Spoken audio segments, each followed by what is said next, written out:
Tumeweza kuwa tukifuata hawa suspects ambao tuko nao.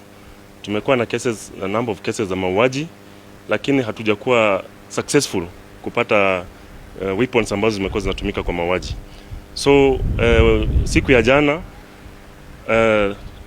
tuliweza kupata breakthrough kwa sababu juma lililopita tulikuwa na leads kwamba suspect fulani alikuwa mahali kwa hospitali, alikuwa anapata matibabu. Tuliweza kupata hiyo suspect, tukamshika na tukampeleka kotini. Saizi ako remanded Isiolo Police Station.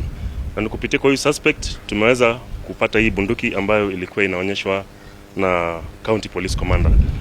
Na hii bunduki kulingana na uchunguzi wetu iko related na maafa ambayo yamekuwa yanatokea katika mji wa Isiolo.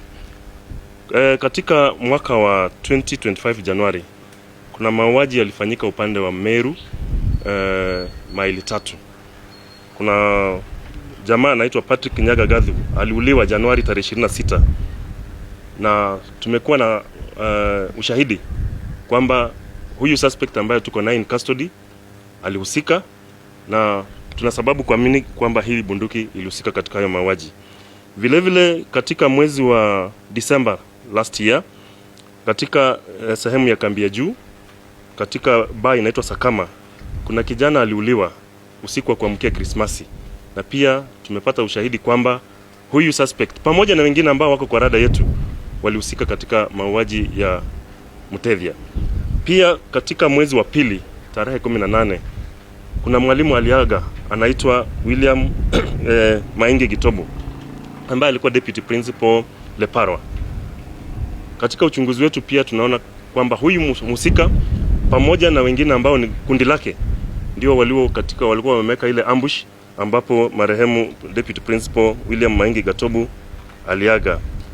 Kisha mwisho tumekuwa na kesi ya mauaji ya madam anaitwa Angelica Kananu ambaye ilitokea mwezi jana, na tuna sababu pia kuamini kwamba huyu suspect ambaye tuko naye kwa cell ambaye jina lake anaitwa Alois Lochuchu ako cell na tumeshampeleka kotini, na sasa tuko na ushahidi wa kutosha kwa sababu tumepata hii bunduki ambayo tunaenda kuisubject kwa forensic analysis.